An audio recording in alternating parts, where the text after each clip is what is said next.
Today I'll be breaking down everything you need to know about New Game Plus and Wuchang Fallen Feathers. After beating the game multiple times now, I've got all the details on what changes to expect when you cross into New Game Plus, and even further into New Game Plus Plus, as there are some small but distinct differences for both with regards to enemy strength, rewards, and collectibles that are worth noting to ensure you don't miss out on anything important. I think it goes without saying that there are some spoilers here with regards to the end of the game, so you've been warned. First things first, does the ending you choose have any impact on your New Game Plus playthrough? And the answer is, it depends, but only slightly. The ending Successor of the Bow can absolutely cut your run short if you refuse to help the storyteller save the bow people when you speak to him in Annalum at the Worship's Rise and Ruins in the final chapter of the game. Killing the Bow Magus after doing this will immediately push you into New Game Plus, and you will have no opportunity to clean up items or explore the rest of the Bow Capital region if you hadn't gone there prior to killing the Bow Magus. If you choose to help him instead, you can kill her at any point and will ultimately finish the game with one of the other 3 endings of the game,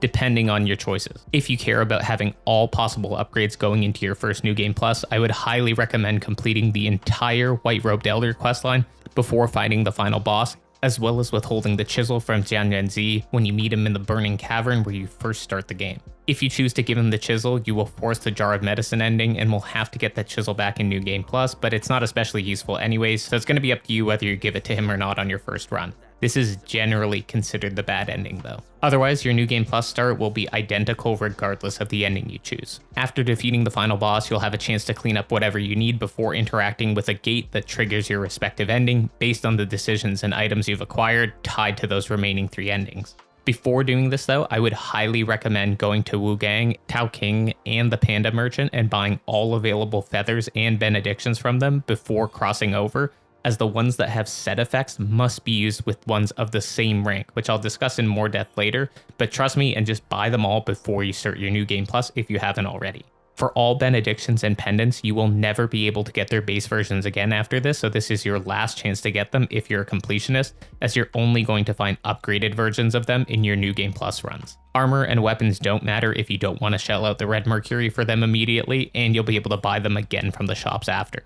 Assuming you've cleaned up everything that you want to, you can now go through the gate, and after the cutscene and credits, you'll be brought to the main title screen where you can start your New Game Plus, which will make it impossible to return to your old save unless you back it up manually. Upon finishing the opening cutscene, Wuchang will have reverted to her base attire and Cloudfrost Edge, so you'll have to re-equip your gear of choice. You'll find all of your key and quest items will be gone, but you will retain all of your spells, weapons, armor, consumables, benedictions, pendants, and needles, along with all of your skill points. In New Game Plus, your red Mercury drop rate will increase by 5 times the base amount, while in New Game Plus Plus, it'll increase by 15 times the base amount, or 3 times more than New Game Plus was. In addition to the increased red Mercury gains from slaying enemies, you'll also start receiving Blood of Wangdi consumables that give 10k red Mercury for any spell, Lost Remains, Forgotten Remembrance, Bow Blood, and other certain quest items that you already have, such as the lantern that Heiyao Zai gives you at the start of the game. This is a pretty massive increase to your red Mercury income with these 2 changes, and you're likely to be able to gain around 70 to 100 more levels by the end of New Game Plus,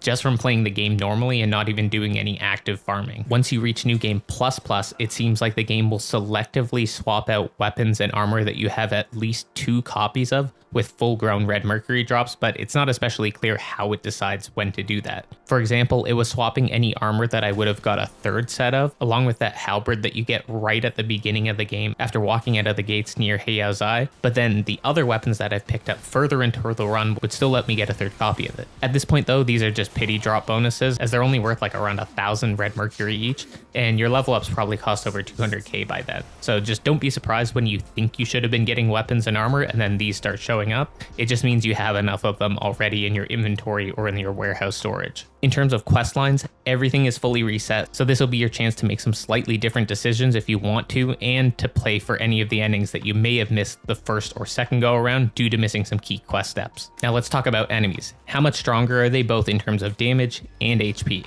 So I set up a test just to be sure by making all my stats, equipment, and madness the exact same, and had the little pea shooter rats pop me full of lead until I died, and it would seem that damage is increased by a whopping 60% just in New Game Plus, then it goes up to 100% more damage by New Game Plus Plus. I honestly haven't gone as far as to see what New Game Plus 3 would be, but honestly, if it went any further than this, it'd be pretty absurd because even in just New Game Plus, a lot of bosses can straight up one-shot you unless you've got some defense boosters running.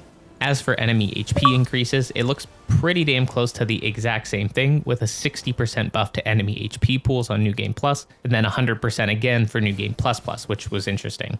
So offensively and defensively, we're getting the same numbers, so hopefully you're able to pump up your damage enough to chew through the endgame boss's HP pools without being one or two shot by them in the process. Honestly, I found that the trash mobs and even most enemies, including early stage bosses, were getting absolutely pummeled by me, and it felt kind of stale just steamrolling through them. And I think it would have been a little better if they had some variable scaling on trash mobs in some of the earlier encounters versus the bosses and elite type enemies that you encounter later in the game, just to keep the combat a little more lively during general exploration throughout the run. Other than that, nothing is different about the enemies themselves. Their movesets and spawns are all the same as the base game. Now for the important one. What happens with the more precious item pickups like Benedictions, Pendants, and Needles? So interestingly enough, they all get upgraded versions that go at the very least up to +2 rank versions when you get to New Game Plus 2, which have pretty significant increases to their performance compared to the base ones, sometimes being more than twice as powerful. The Needles don't have a +1 or 2 variant, but instead they're new items altogether, looking like larger, enhanced versions of their weaker counterparts, but functionally they behave identically. You can, however, slot multiple of the same type of needle in this case though, since they're different items. So if you wanted to run 2 agility needles, you could do this, but for pendants, you can only ever use one of a certain type, and you'll find it crossed out when you have that type already equipped, and it won't let you use the other one. Benedictions behave even more strangely, where if you wanted to capitalize on running a trio of Benedictions for their powerful set effect, it must be with the triplet of all the same rank. No mixing of +1s and 0s and +2s allowed, which is a massive pain in the ass if you didn't happen to grab all 3 of the one type during your first run or your second run respectively. So ideally, if you want to run the sets with set effects, make sure to do a good cleanup in your first playthrough, or do the same in your New Game Plus to get the +1 version of the sets. Otherwise, you can mix and match whatever you want if the set effects aren't important to you.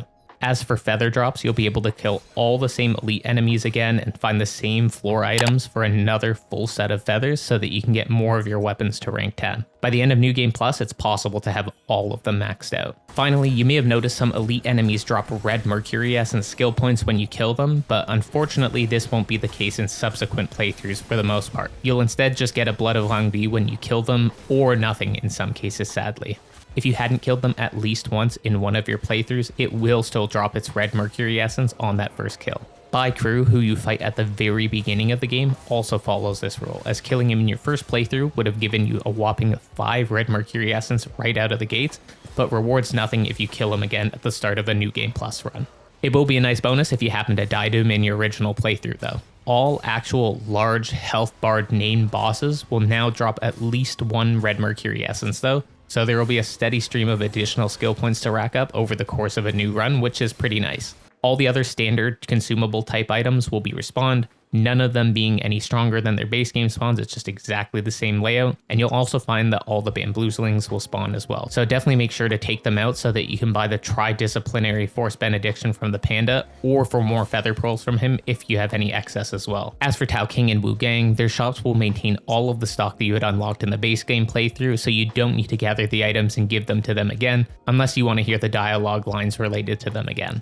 The only ones you really would want to give to him are ones you possibly missed on your first go around just to unlock those new items. In terms of what carries over, this does also include the restocking of upgraded versions of Pendants and Benedictions that you can immediately buy, which is pretty solid if they're useful ones to the build you're running. And I think that is just about all the changes you can expect to see from New Game Plus. The last thing that I think is worth mentioning though is that obviously your choices can matter to some extent in this game, with certain armor sets being locked around particular decisions. So I would suggest being careful with the choices you make in these additional runs to try and grab everything from all NPC questlines if you haven't already. The one pseudo questline where you're going to run into a bit of an issue is the riddle doors, where you actually must get one of the first 2 doors wrong and then answer the final one in the bow capital correctly to get a specific benediction that completes a set. Unfortunately, answering this riddle correctly will lock you out of the Dream Sweet Deceit ending, and also answering the first riddle door at the palace incorrectly will prevent you from getting the Lasting Alacrity Benediction upgrade. So if you want all Benedictions every run, you should always answer door 2 incorrectly, but the other 2 correctly. The most practical way of doing this is to realistically answer riddles 1 and 2 correctly on your first playthrough, back up your save, then answer riddle 3 correctly for the achievement, then go back and reload your save and answer it incorrectly so you can complete the Dream Sweet Deceit ending, while also having done the prep for the true ending using backups as well. And then for all playthroughs after that, that's when you would answer door 1 correct, door 2 incorrect, and then door 3 correct to get that Benediction. Hopefully that makes sense to you if you've been trying to complete the quest lines for the different endings and you're sort of keeping tracks of the steps required for that. I know there's a lot of options to choose from during a run that leads to a lot of different outcomes. It's not that serious if you don't care too much about getting the Benedictions, but that one from the third door specifically is part of a set that you won't be able to use otherwise if you don't follow these steps correctly. Otherwise, that is everything you could possibly need to know about New Game Plus. If you found this helpful, consider subscribing for more coverage of your favorite games, or drop a like or a comment to appease the algorithm gods. If you're missing out on any of your lost remembrances or forgotten remains in Wuchang, you can check out one of these videos next. I'll see you in the next one. Peace.